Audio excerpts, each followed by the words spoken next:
Even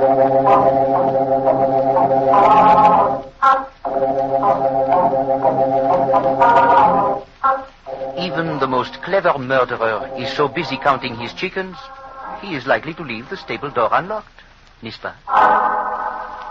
From the thrill-packed pages of Agatha Christie's unforgettable stories of corpses, clues, and crime, we bring you, complete with bowler hat and brave mustache, your favorite detective, Hercule Poirot.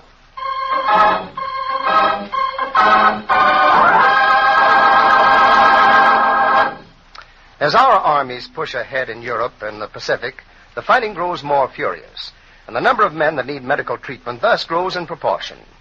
Particularly needed at this time are registered nurses. They'll be accepted by the Army immediately and will enter with the rank of second lieutenant. Nurses, join today.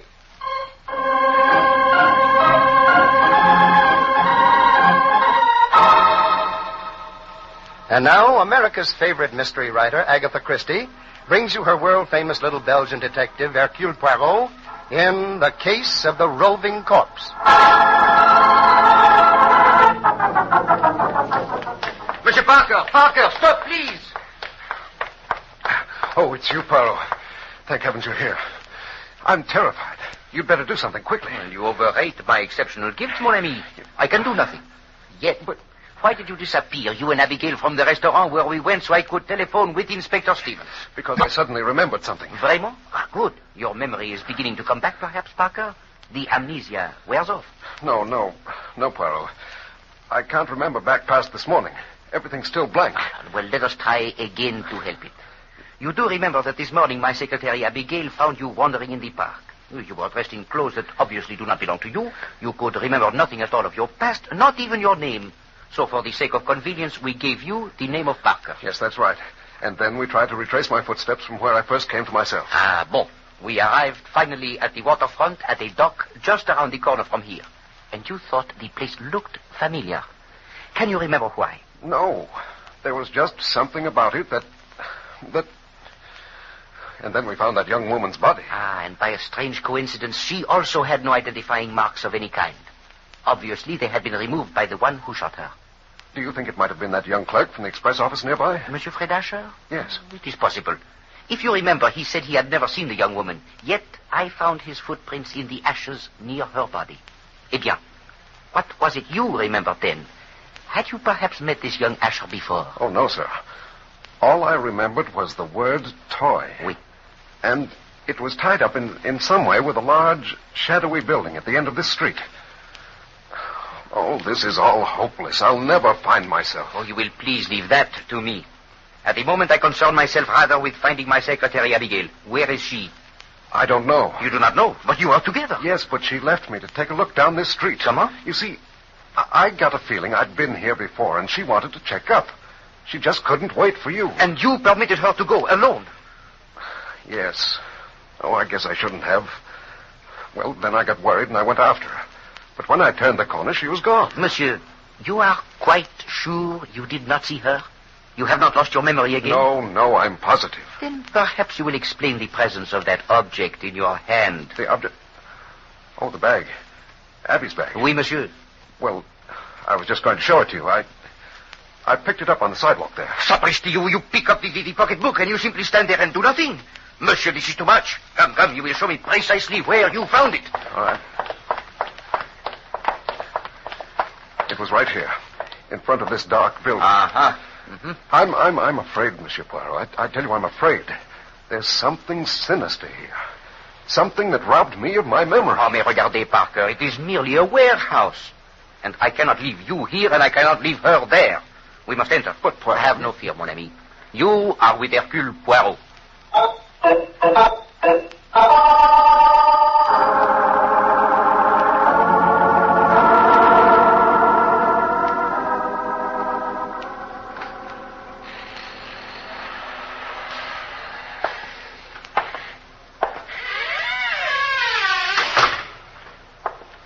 Look.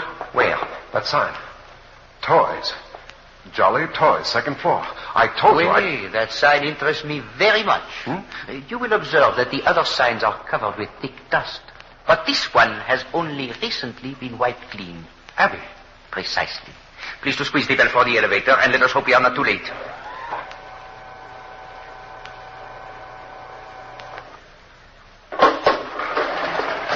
Tiens, there is no attendant. No, this is automatic. You just press the button for 2. Oh. I can't understand what toys have to do with me and with that dead woman. Who do you suppose she is? Oh, these questions will be answered some other time. Just now...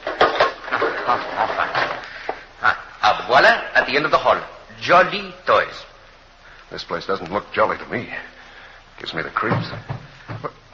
Did you hear that? Oh, it is Abby. Come, we must hurry. Here, Poirot. This door here. Oh, it's locked. Abigail! Get me out of here. I'm locked in. Be calm, Abigail, and stand back. Monsieur Parker will storm the door. Une fois encore. Oh, jump in, Codfish. Am I glad to see you? Are you all right? We thought you might be... I'm all right now, I guess. I was awful scared, though. Oh, naturally. Tell me, mademoiselle, how did you arrive in this predicament? Well, I saw the sign downstairs. Which you brush off with your sleeve. Uh-huh, so I came up here and began looking around. The door offered no obstacle. No, it was open. I saw the place was empty, so I walked right in. Then, suddenly, the door banged shut behind me. I never realized there was such a draft in that hall. That is because there is no draft. What? Well, then, what made the door slam? Who knows? Perhaps you yourself closed it unconsciously. No. In fact, I rushed right over to open it, but the spring lock had caught. It is strange that you could not open it from within. An unusual lock. Oh, no, it's not so unusual. No? No, I know a little about these things. I used to fool around with them. No, it's just jammed. You see? Yes, I see. Very interesting. Eh bien, now that we are happily reunited, let us return to the dock and the unhappy friend. Oh, wait, Chief, just one moment. What now, Abby? Parker, step over here, please. I want to try a little experiment. I'm going to open up this box suddenly. I want you to look in and say the first thing that comes to your mind. Are you ready? Well, yes, I'm ready. Go ahead.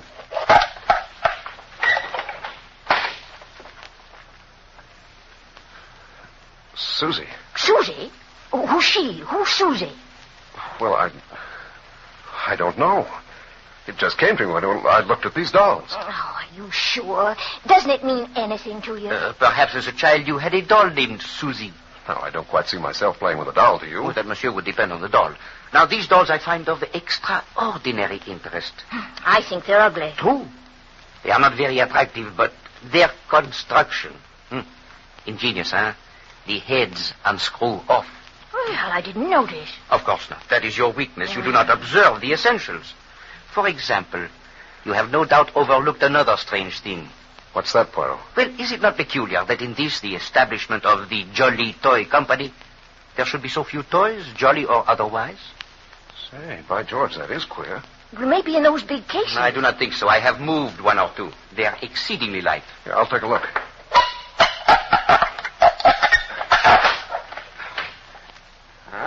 Now, this one's empty. Mm-hmm. Uh-huh. Oh, this one, too. I wonder if... Listen. How do you do? Gosh, you give me a turn. Really? I'm so sorry. Bonjour, monsieur. Quite. You all seem so very busy. I hope my arrival hasn't inconvenienced you. Perhaps I can even help. Oh, that is possible, in a sense. In a sense? Oui. You see, we are endeavoring to clear up some baffling events. For example? For example, there is the matter of an unknown lady, but recently murdered down by the river. Intriguing, no? No. Then there is the matter of this young man who leans so gravely against the wall, staring at you. He has lost his memory. A case of temporary amnesia. Indeed. My sympathies, young man. For the moment, we have named him Parker. A little jest of my secretary since she made his acquaintance in the Central Park. A pleasant bit of whimsy. But monsieur is not amused. Why do you say that? It is obvious, is it not? The lips smile, but the eyes, they are not friendly. Forgive me. I'm not familiar with the etiquette of the situation. You see, it's not customary for me to come into my place of business and discover 3 very cool trespassers, one of whom is extremely talkative. I see you are becoming irritated. Obviously, that is due to bad cooking. I can assure you, Monsieur Jolly, that with the proper seasoning... The name is Brownlee. Sidney Brownlee. Enchanté. And you're right.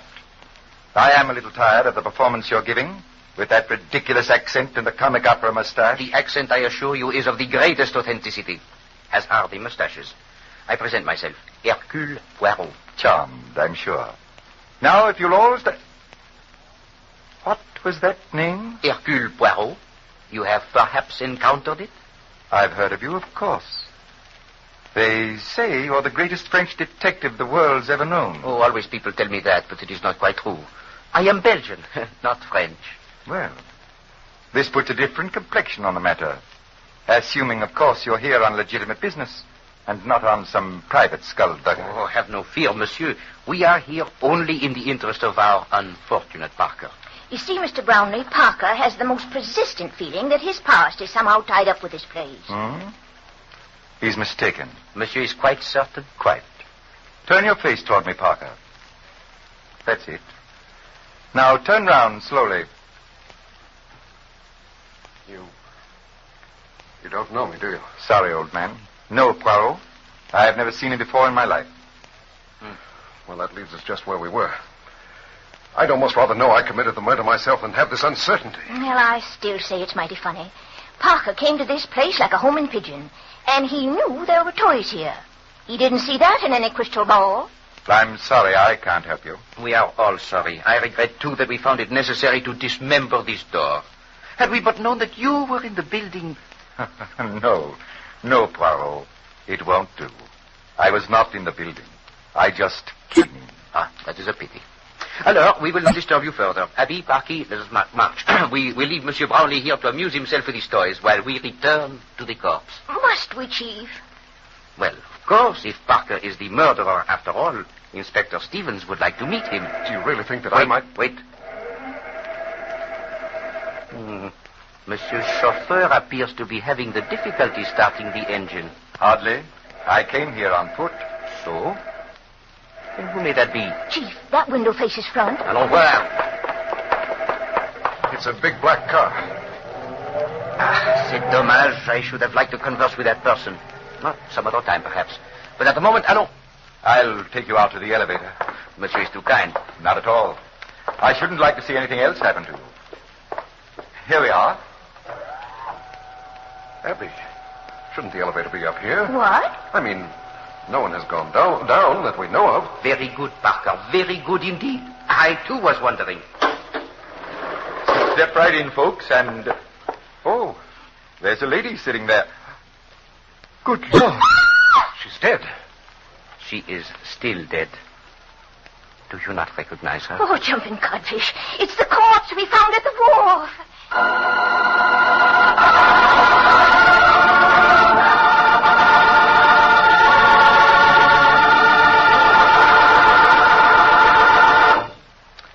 Accidents to farmers lost twice the number of man-hours needed to produce the average annual wheat crop of the United States.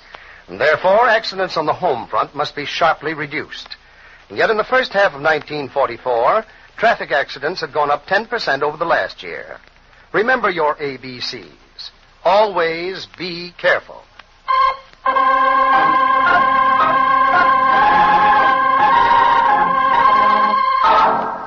Chief, I don't get it. What's it all about? Who killed this woman? Who is she? What's she got to do with Parker? Calm yourself, my dear Abigail. Oh, calm myself. With a corpse staring at me from an elevator floor? Mr. Poirot, how did she get here? My dear Abby. Oh. Now you are employing the little gray cells. When we know that, we know everything. Meanwhile, I have collected a few more little ideas. Be sure to listen tomorrow when Agatha Christie, America's favorite mystery writer, brings you her world-famous little detective, Hercule Poirot, in the 4th chapter of The Case of the Roving Corpse.